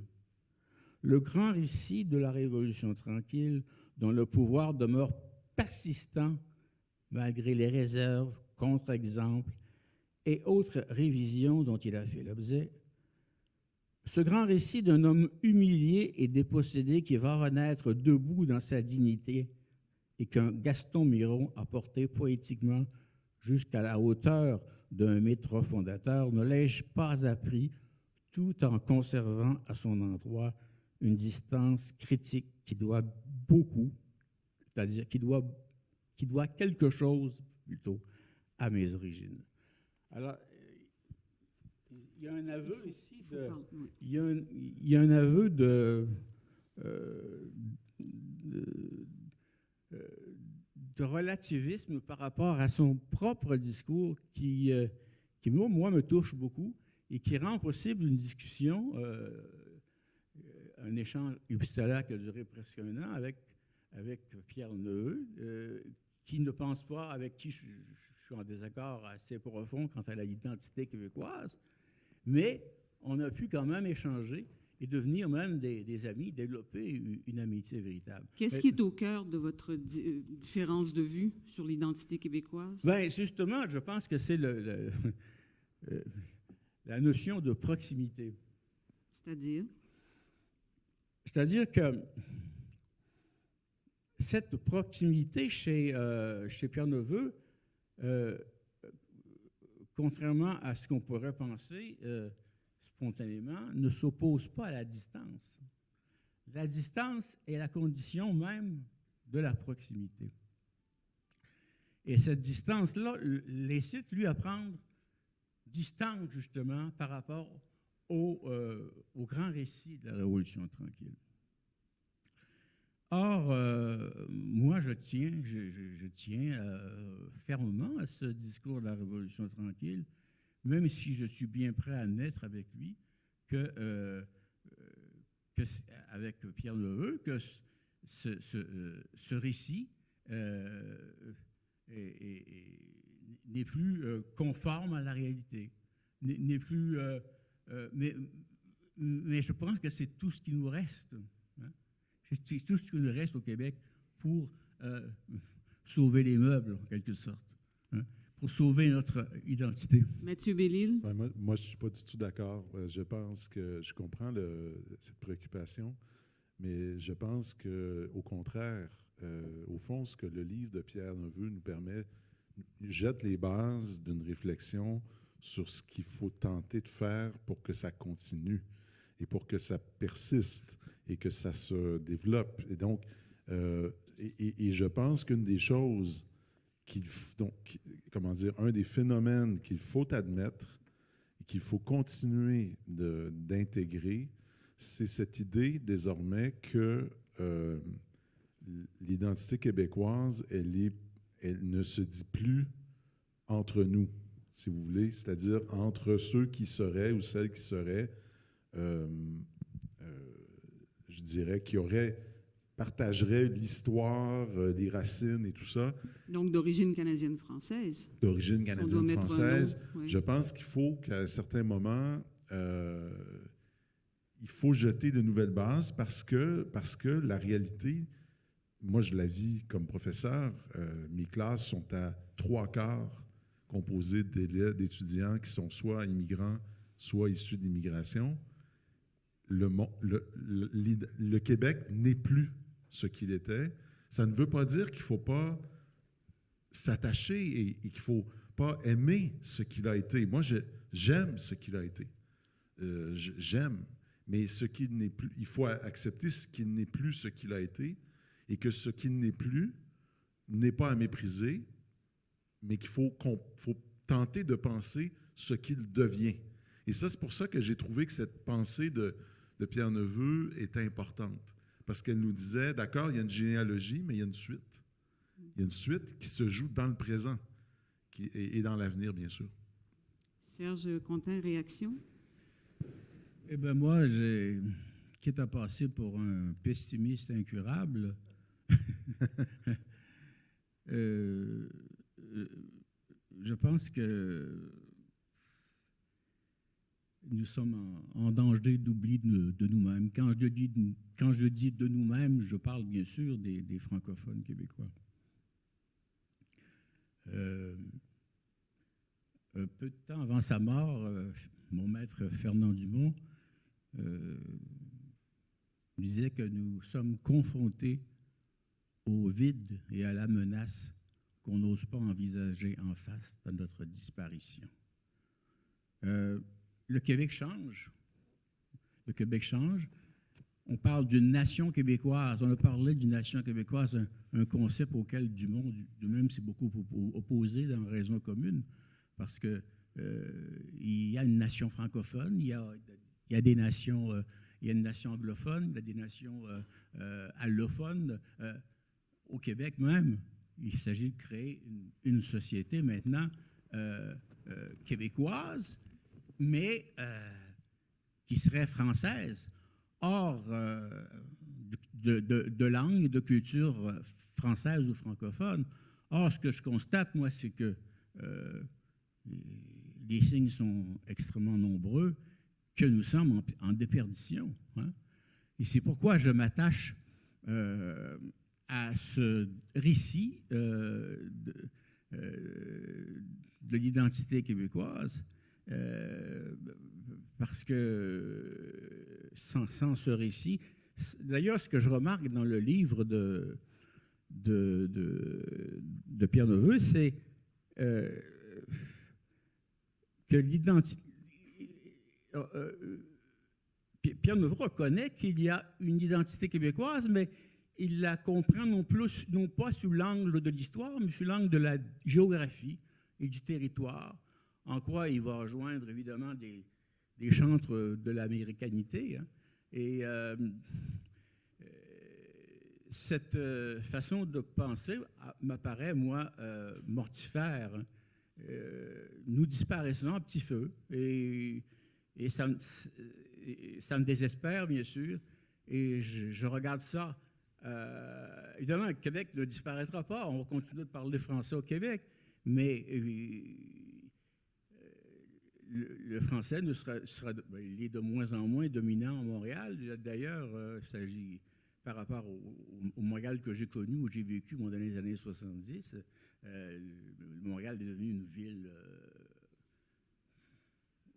presque anglophone parfois, certains quartiers de Montréal, où on n'entendait pas parler anglais il y a 40 ans, 5 ans maintenant. On parle anglais. Le Québec s'anglicise insidieusement et les signes, les statistiques le prouvent.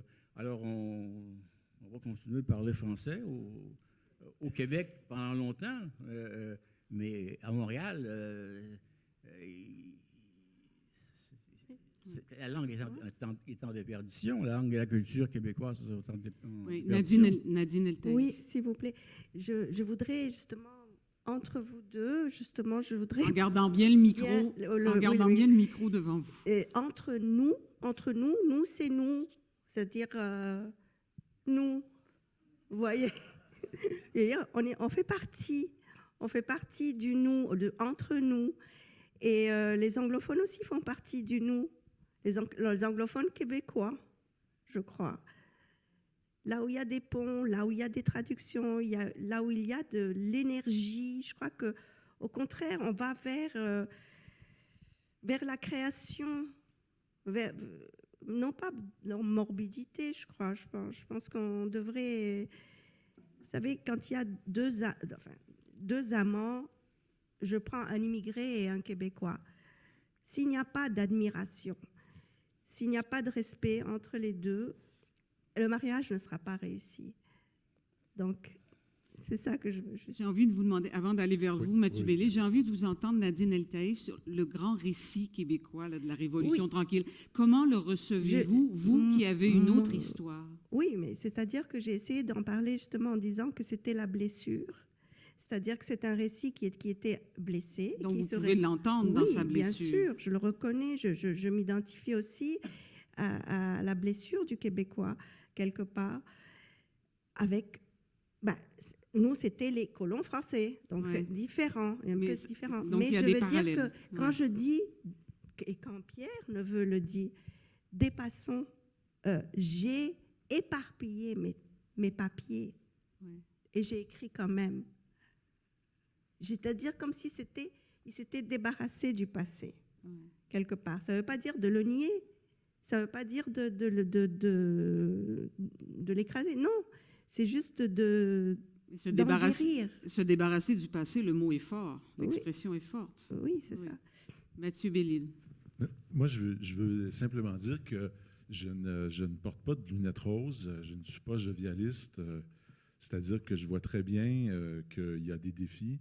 Entre autres, ce qu'évoque Serge Quentin, c'est vrai que les questions sur le plan de la question linguistique, c'est une question importante et qu'il y a un défi majeur à Montréal. Je suis moi-même engagé, je considère qu'il faudrait, c'est pour moi une évidence, que, par exemple, la loi 101 soit étendue au cégep, que pour des raisons très, très, très simples, qu'il faudrait bien sûr, c'est-à-dire il y a des actions politiques à prendre.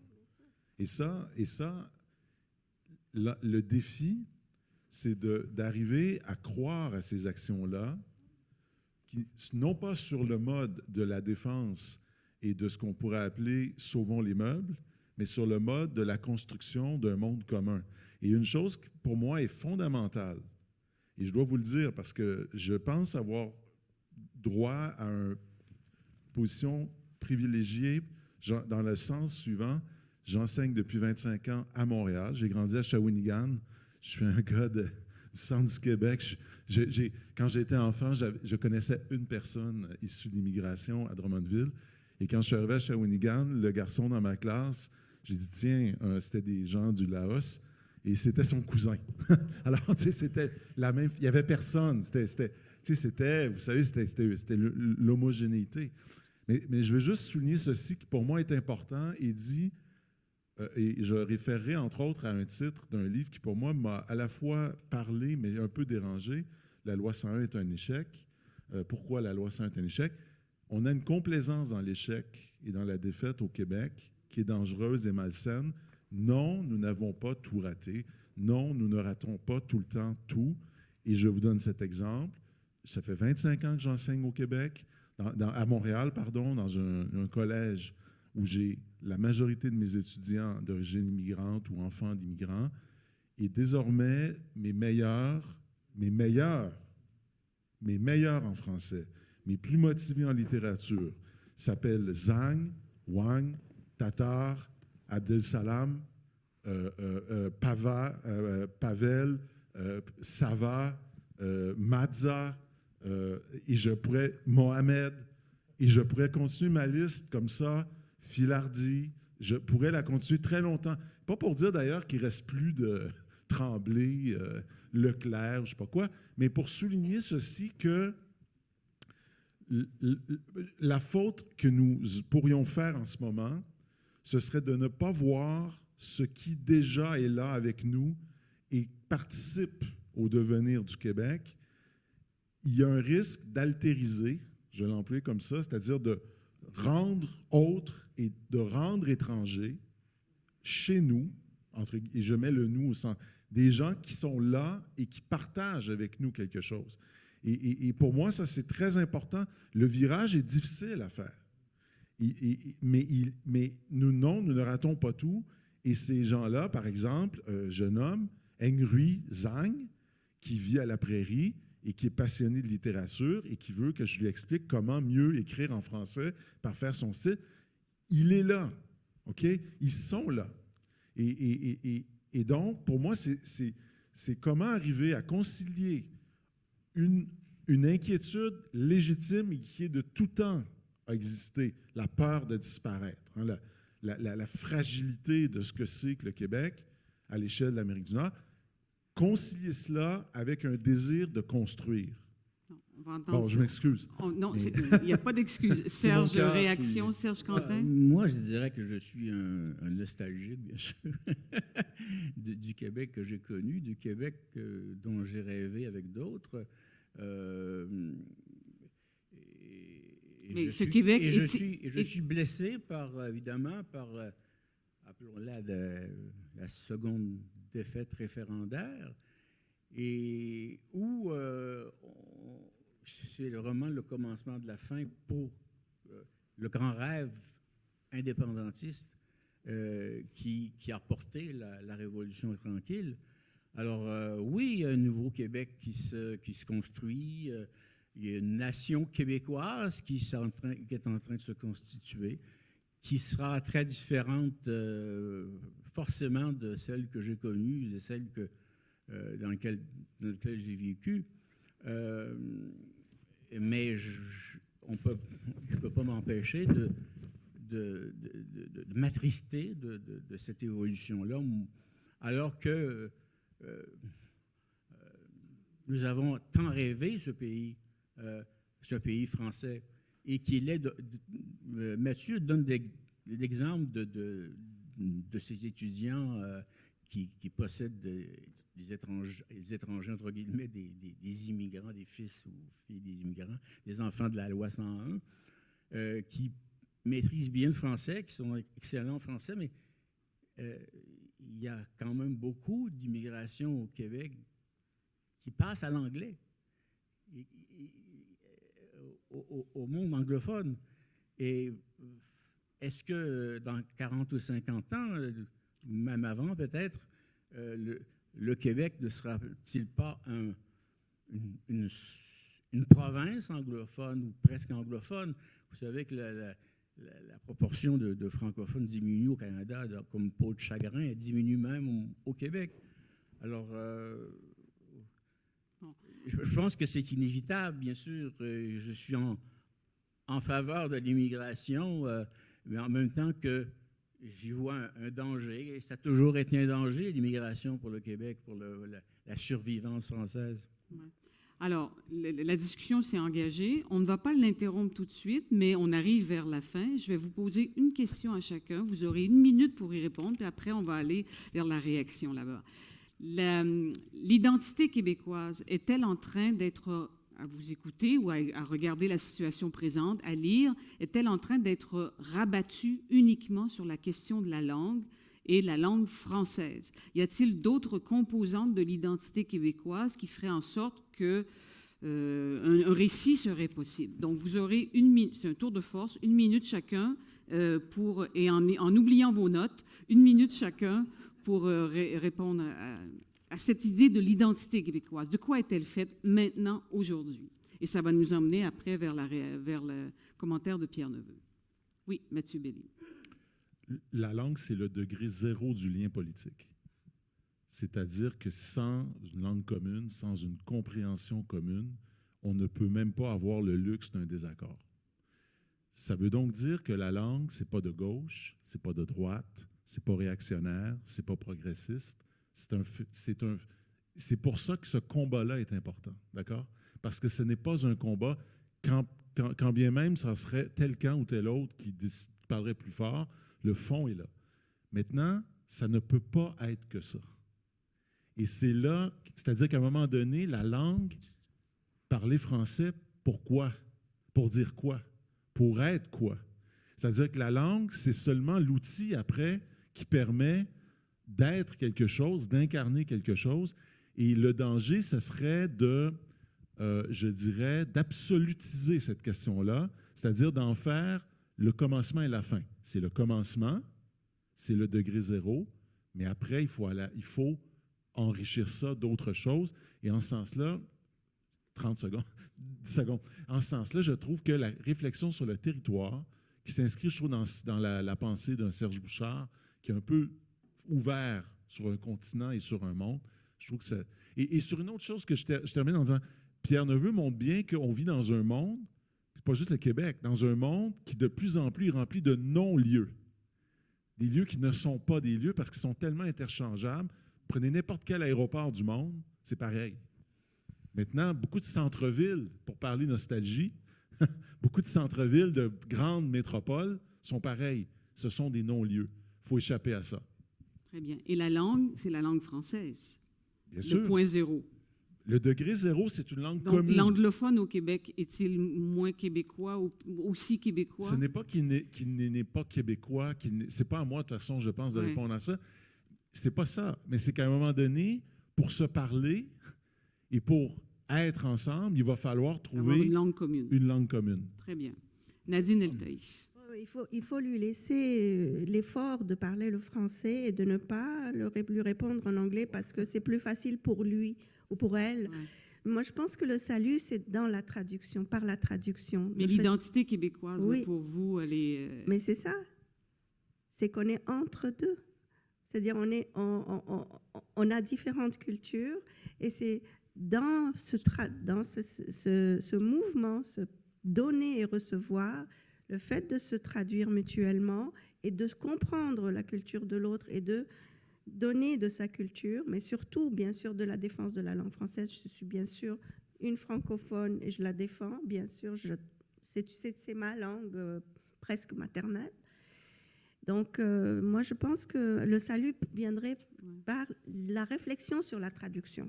Et la traduction, peut-être que vous l'entendez, on peut l'entendre dans votre bouche dans un sens élargi, pas seulement traduction des langues, mais traduction des cultures, aller vers... essayer de comprendre la culture de l'autre, de la traduire. Quand on traduit un texte... Mais l'autre comprend-il la culture d'origine, on va dire, qui a donné naissance au Québec actuel? Justement, mais si on travaille ensemble, on va finir par comprendre la culture l'un de l'autre, de ne pas s'isoler, en fait. Oui. Et donc, le Ahmed ou les étudiants peuvent-ils goûter, au sens fort du terme, un poème de Gaston Miron, par exemple? Tout à fait, absolument. Oui. J'ai enseigné aussi longtemps le français. J'aurais des belles anecdotes à ce sujet. Ah oui, certainement. Donc, oui. C'est oui. Oui. Je me souviens d'un étudiant, Yann Guyenne, qui m'avait dit les Anglais nous ont battus. Pour moi, c'était comme... C'est ça le nous. J'ai dit ça, c'est ça. C'est ça le Québec maintenant. C'est-à-dire, ils ont... Hein? Bon, voilà. Très bien. Serge Quentin. Mathieu Nguyen dit les Anglais nous ont battus. Hein? Vous avez entendu? Mathieu disait il ne faut pas absolutiser la langue. Parlez dans le micro. Mathieu disait on ne doit pas absolutiser la langue. Et je pense que c'est ce qui arrive au Québec actuellement. Pourquoi? Parce que,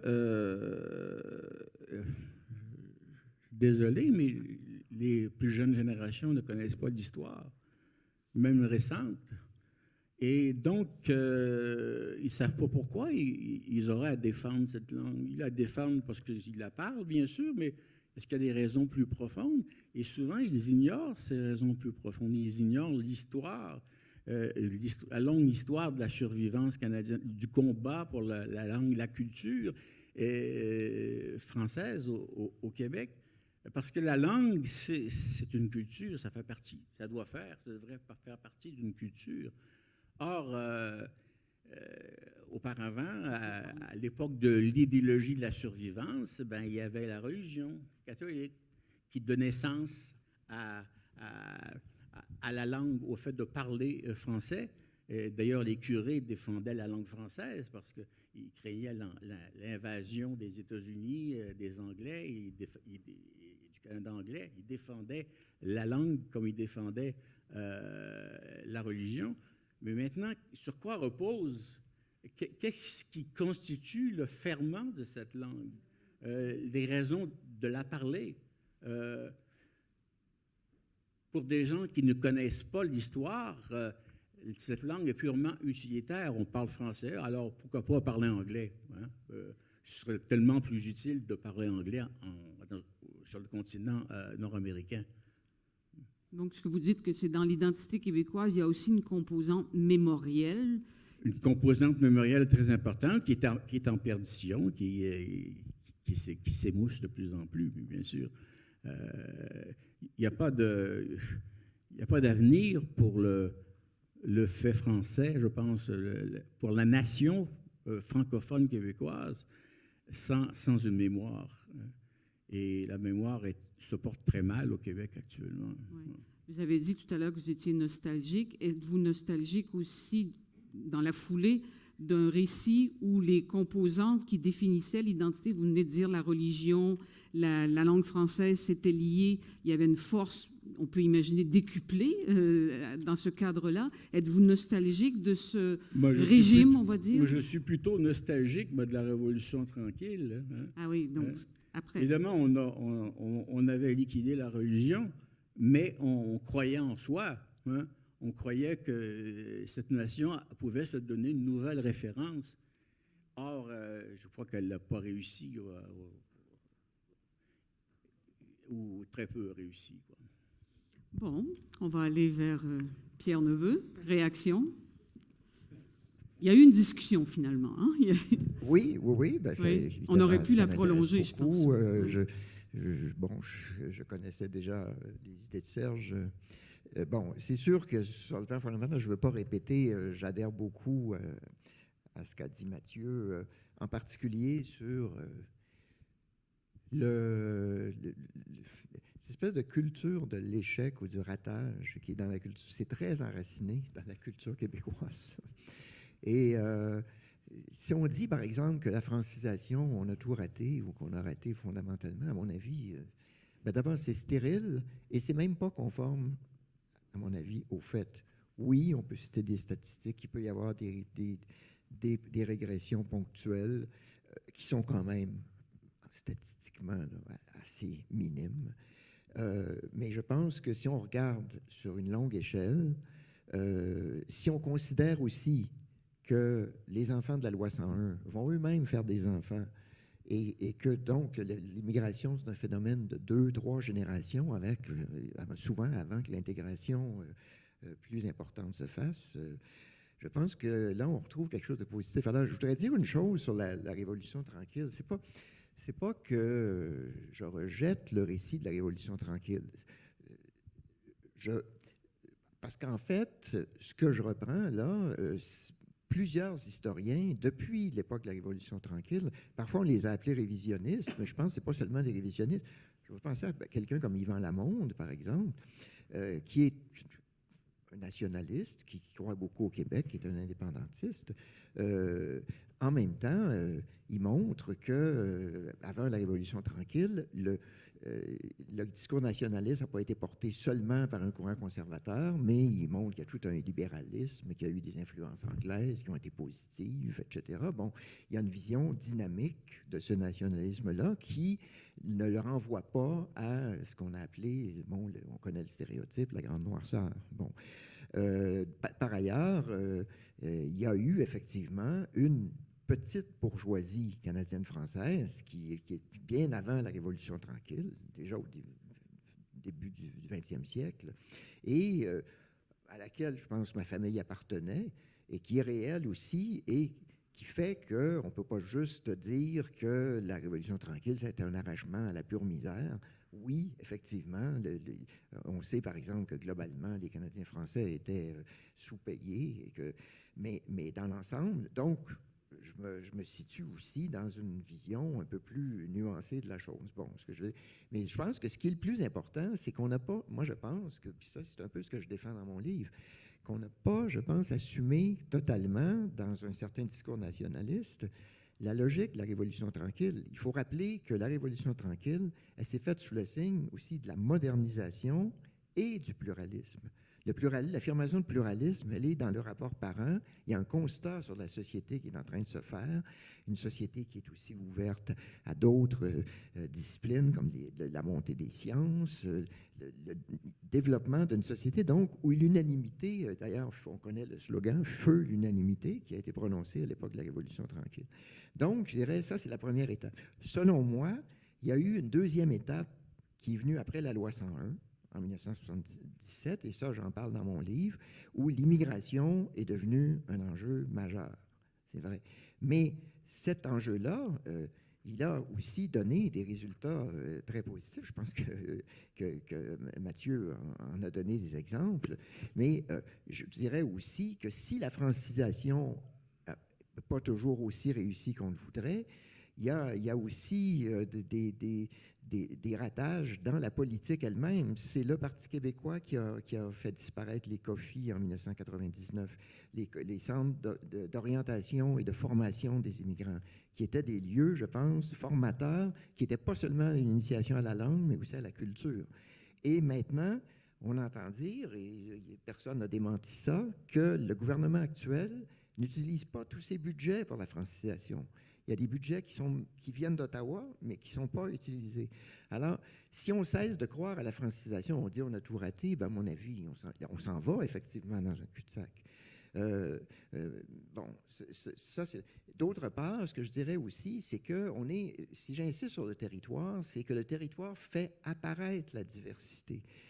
Prenons en particulier la situation qui est quand même une révélation dans notre espace politique et culturel, l'émergence des cultures autochtones, le renouveau des langues autochtones, la créativité qui se manifeste dans des livres. C'est une autochtone qui vient de gagner le prix du gouverneur général en poésie. Je veux dire, il se passe des choses comme celle-là qui empêchent de penser le Québec comme une espèce de nation unitaire qui, à mon avis, est absolument pas conforme à la réalité et surtout est sans beaucoup d'avenir. Il faut voir aussi que ma position, elle est essentiellement contre ce nationalisme identitaire qui s'est développé beaucoup depuis. Je reconnais, le deuxième référendum a été une grande déception. Mais, bon, il faut en prendre acte. Et maintenant, qu'est-ce qu'on fait? Il y a quand même un pays, il y a quand même un espace politique qui est loin d'être dépourvu de pouvoir, de manières d'agir sur le terrain, de différentes manières, qui peuvent créer aussi un sentiment d'appartenance. Je pense qu'il y a y compris, moi je parle des personnes d'origine étrangère, bon, Nadine est un exemple, mais je citerai aussi, j'avais un dialogue récemment avec Yara El Gadban. Yara El Gadban, c'est une Palestinienne qui maintenant vit au Québec, écrit au Québec, travaille à Mémoire d'Encrier, une maison qui est dirigée par un Haïtien qui s'est intégré lui aussi au Québec, Rodney Saint-Éloi. Ces gens-là sont des francophones. Ils croient que le Québec, comme espace démocratique et comme espace de culture, est un endroit habitable et vivable. Ils pourraient repartir, ils auraient pu repartir, comme n'importe qui peut partir. Non, moi je sens en eux et en plusieurs autres une foi en ce qu'on peut faire. Je reprendrai peut-être, parce que Mathieu, tu as évoqué au début la notion de rêve. C'est vrai, la notion de rêve occupe peut-être pas beaucoup d'espace dans mon livre. Et c'est vrai que les référendums ont fait en sorte qu'on a cessé de croire au pays rêvé. Mais moi, je pense que ça nous renvoie au pays réel, qui n'en est pas moins porteur de promesses aussi. À moins, bon, évidemment, je respecte ton point de vue pessimiste, Serge, mais en même temps, je pense que devant ce pessimisme-là, le risque, c'est de nous entraîner à l'inaction pure et simple, à la perte de croyance, à la perte de foi, qui pourtant est fondamentale si on veut continuer de vivre ensemble et de le construire de la manière la plus positive possible. Alors, disons, j'ajouterais à ça que ce qui m'inquiète aussi dans le nationalisme qui est au Québec actuellement, c'est qu'on oppose beaucoup dans cette optique-là les droits individuels, les droits collectifs, Et je pense que c'est tout à fait dommageable. Je pense qu'il faut penser plutôt les affirmations particulières et individuelles et des collectivités particulières, des identités particulières, qu'elles soient sexuelles, ethniques ou autres, il faut les penser comme contribuant, comme possibilité de contribuer à un devenir collectif. Et donc, bon, il y aurait sans doute beaucoup d'autres choses à dire. Peut-être j'ai pris quelques petites notes. J'aime bien l'idée de Nadine qui a associé la transcendance à un mouvement et qui l'a associé aussi à une manière de surmonter les blessures. Je pense que c'est important. Il y a l'élément de la mémoire qui, de mon point de vue, est très important. Ce n'est pas pour rien, par exemple, que je cite des œuvres littéraires comme Marie-Victorin, Germaine Guevremont, Le Survenant, puis Bonheur d'occasion. Je pense que n'importe quel lecteur, quelle que soit son origine, peut se reconnaître dans ces œuvres-là. Mais ce que je veux dire aussi, c'est qu'il y a une fonction de l'oubli également qui est importante. Et à certains moments, donc, ou en tout cas, sinon de l'oubli, un dépassement de la blessure. Et ce que tu dis, Nadine, de ce point de vue-là, me touche parce que je pense que les immigrants en sont eux-mêmes porteurs et ils peuvent se reconnaître aussi dans la blessure, je dirais, ontologique des Québécois et en même temps à entreprendre un processus de guérison ensemble. En fait, c'est comme ça que Dépasser la blessure, ce n'est pas tout à fait la même chose que se débarrasser du passé. C'est déjà quelque chose de plus constructif. Alors, écoutez, le temps file. On va peut-être prendre une ou deux questions du public, s'il y en a. À vous la parole. Oui, je vois une main qui se lève et j'entends le grondement de l'histoire toujours. Je dois juste vous dire Voilà. que la bibliothèque ferme à 17 heures. Donc, il faut que dans 5 minutes, ça soit terminé. Oui, c'est pour ça qu'on va prendre... un de nos seuls chanceux, je crois. Oui, 2 questions maximum. Oui. Rapidement, merci beaucoup. J'ai hâte de vous lire, M. Naveu. Je jouais avec mon enfant de 8 ans il y a quelques années, et puis il m'a dit, je voudrais que ce temps-là reste pour toujours. Et je me suis arrêté.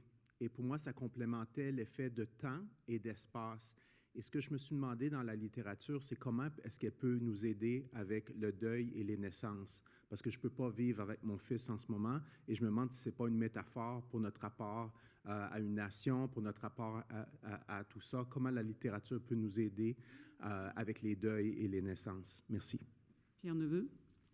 Bien, je pense que la littérature parle beaucoup de deuil et de souffrance et finalement, très souvent, ce qui nous touche le plus, c'est des récits. Je ne sais pas, je vais donner un exemple. Le très beau livre de Nicolas Dawson. Comment ça s'appelle? Désormais ma demeure. Désormais, c'est désormais que je cherchais. Bon, Désormais ma demeure. Bon, c'est un récit, d'une certaine façon, d'immigrants parce qu'il vient du Chili et donc son texte est parsemé de mots en espagnol. En même temps, c'est l'histoire d'une dépression extrêmement douloureuse, de confinement total dans la dépression, dans l'intérieur, etc. Donc, les deuils, les pertes, les absences, c'est une des matières fondamentales de la littérature. Ce qu'on a déjà, ce qu'on possède déjà, c'est pas si intéressant. Ce qu'on a perdu ou ce qu'on voudrait avoir, c'est dans l'espace du désir aussi que ça joue. Alors, moi, je pense que la littérature, de ce point de vue-là, a une fonction fondamentale dans en même temps aussi, ce que vous dites, c'est beau, l'image de votre fils. 8 ans, je voudrais que ça s'arrête, comme dans cette... c'est le rêve aussi d'un présent éternel qui est également un élément fondamental de la littérature et de la poésie. Je veux dire, le présent, on le souhaite dans une durée infinie et très souvent, dans le sentiment très fort du présent, on a ce sentiment d'infini, d'éternité. On a l'impression tout à coup de transcender complètement ce moment-là, que ce moment-là devient infiniment habitable et nous remplit de plénitude, si on veut. Alors, je pense que c'est ce que je peux dire en réponse à votre propos.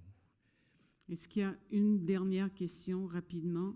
Parce que la grande bibliothèque ferme à 5 heures et on va... Mais beaucoup de choses ont été dites cet après-midi, alors je crois qu'on va s'arrêter là. La lecture va continuer. Je crois qu'on a eu une conversation très, très stimulante, n'est-ce pas? Je vous remercie. Je vous remercie. Il y a un thème il y a un thème important qu'on n'a pas Oui. abordé, je pense, c'est le débat avec Jacques Beauchemin. Oui, il faudrait y revenir. On n'a pas le temps d'en parler, là, mais j'aurais eu des choses à dire à ce sujet. Ben, on aussi. pourra poursuivre les conversations par la suite, malheureusement. Dans le micro, il faut parler dans le Jacques micro. Beauchemin occupe une place importante. Il sert un peu de repoussoir Ouais. à Pierre Neveu. Alors, il aurait fallu peut-être... Très bien. Le temps nous manque. Malheureusement, on ne peut pas parler de tout.